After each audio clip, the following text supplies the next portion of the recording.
ആകാശവാണി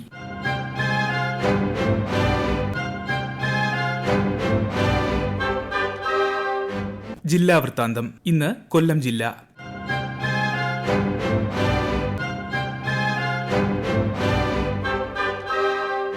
ജില്ലാ വിശേഷങ്ങളുമായി ആകാശവാണി കൊല്ലം പ്രതിനിധി നീരജ് ലാൽ.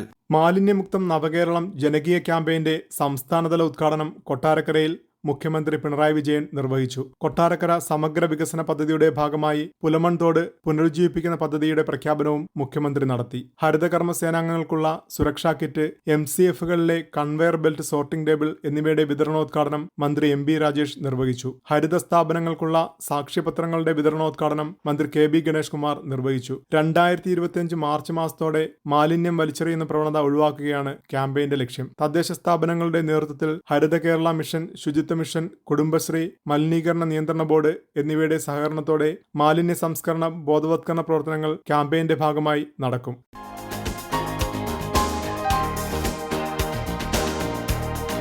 സ്വച്ഛതാ ഹി സേവ ക്യാമ്പയിന്റെ ഭാഗമായി നെഹ്റു യുവകേന്ദ്രയുടെ നേതൃത്വത്തിൽ കൊല്ലം ബീച്ച് ശുചീകരിച്ചു. 10ഓളം കലാലയങ്ങളിൽ നിന്നുള്ള നാഷണൽ സർവീസ് സ്കീം വോളണ്ടിയർമാർ, യൂത്ത് ക്ലബ്ബ് അംഗങ്ങൾ ഉൾപ്പെടെ 200ഓളം പേർ ശുചീകരണ യജ്ഞത്തിൽ പങ്കാളികളായി. ശുചീകരണ പ്രവർത്തനം Kollam corporation mayor Prasanna Ernest ഉദ്ഘാടനം ചെയ്തു. 1 കിലോമീറ്ററോളം തീരത്തെ പ്ലാസ്റ്റിക് പാഴ്വസ്തുക്കൾ സന്നദ്ധ പ്രവർത്തകർ പെറുക്കി വേർതിരിച്ച് കോർപ്പറേഷന് കൈമാറി.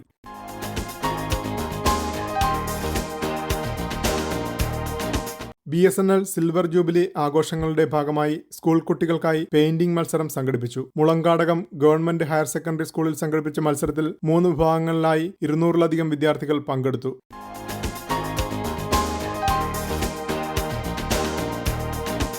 അഷ്ടമുടിക്കായൽ പുനരുജ്ജീവന പ്രവർത്തനങ്ങളുടെ ഭാഗമായി നവീകരിച്ച 30 കടവുകൾ മന്ത്രി MB രാജേഷ് നാടിന് സമർപ്പിച്ചു. അമൃത് പദ്ധതിയുടെ സഹായത്തോടെ തീരദേശ വികസന കോർപ്പറേഷനുമായി സഹകരിച്ചാണ് കടവുകളുടെ നവീകരണം പൂർത്തിയാക്കിയത്. കടത്തുവള്ളങ്ങൾ ഉണ്ടായിരുന്ന കാലത്ത് സജീവമായിരുന്ന കടവുകൾ ഉപയോഗിക്കാതെയും പരിപാലിക്കാതെയും തകർന്ന നിലയിലായിരുന്നു. ജലഗതാഗത വകുപ്പിന്റെ ബോട്ട് സർവീസുകളുള്ള കടവുകളുടെ മേൽക്കൂരകളും തകർന്ന നിലയിലായിരുന്നു.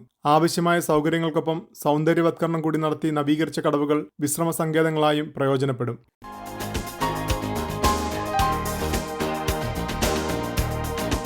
രാഷ്ട്രപിതാവിന്റെ ജന്മവാർഷിക ദിനത്തിൽ ജില്ലയിലെമ്പാടും വിവിധ പരിപാടികൾ നടന്നു. ഗാന്ധി പ്രതിമയിൽ ഹാരാർപ്പണം, പുഷ്പാർച്ചന എന്നിവ ജനപ്രതിനിധികളുടെ നേതൃത്വത്തിൽ നടന്നു.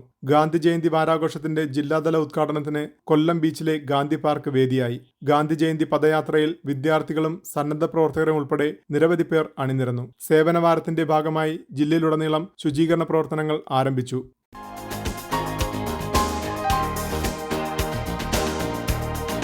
കളക്ടറേറ്റ് ജീവനക്കാരുടെ ഹാജർ രേഖപ്പെടുത്തുന്നതിന് മുഖം തിരിച്ചറിയുന്ന പഞ്ചിംഗ് സംവിധാനം ഏർപ്പെടുത്തി. നിലവിലുണ്ടായിരുന്ന പഞ്ചിംഗ് സംവിധാനം കൂടുതൽ കാര്യക്ഷമമാക്കുന്നതിനായി ഫേസ് റെക്കഗ്നിഷൻ സാങ്കേതികവിദ്യ പ്രയോജനപ്പെടുത്തി NIC വികസിപ്പിച്ച സോഫ്റ്റ്വെയറാണ് ഉപയോഗപ്പെടുത്തി പുതുക്കിയത്.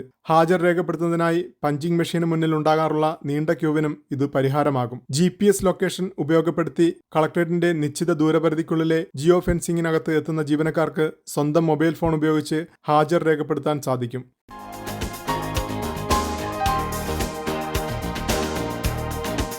ജില്ലാ അത്ലറ്റിക്സ് മീറ്റിൽ Anchal Saint John's college overall ചാമ്പ്യന്മാരായി. 493 പോയിന്റ് നേടിയാണ് അവർ ഒളിമ്പ്യൻ സുരേഷ് ബാബു സ്മാരക ട്രോഫി സ്വന്തമാക്കിയത്. 251 പോയിന്റുമായി പുനലൂർ SN കോളേജ് 2ാം സ്ഥാനത്തും 206 പോയിന്റ് നേടിയ കൊല്ലം സായി ടീം 3ാം സ്ഥാനത്തുമെത്തി.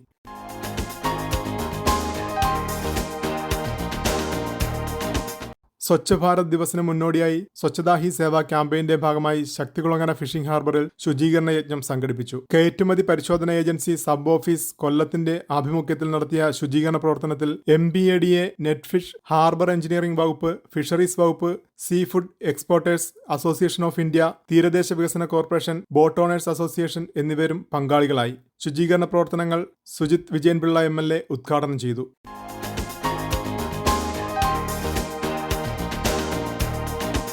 ജില്ലാ പഞ്ചായത്തിന്റെയും ജില്ലാ ഹോമിയോ ആശുപത്രിയുടെയും ആഭിമുഖ്യത്തിൽ മൂതാക്കര കമ്മ്യൂണിറ്റി ഹാളിൽ വയോജന മെഡിക്കൽ ക്യാമ്പ് സംഘടിപ്പിച്ചു. രോഗനിർണയം, സൗജന്യ രക്തപരിശോധന, ബോധവത്കരണ ക്ലാസുകൾ, യോഗ പരിശീലനം എന്നിവ ക്യാമ്പിന്റെ ഭാഗമായി നടത്തി.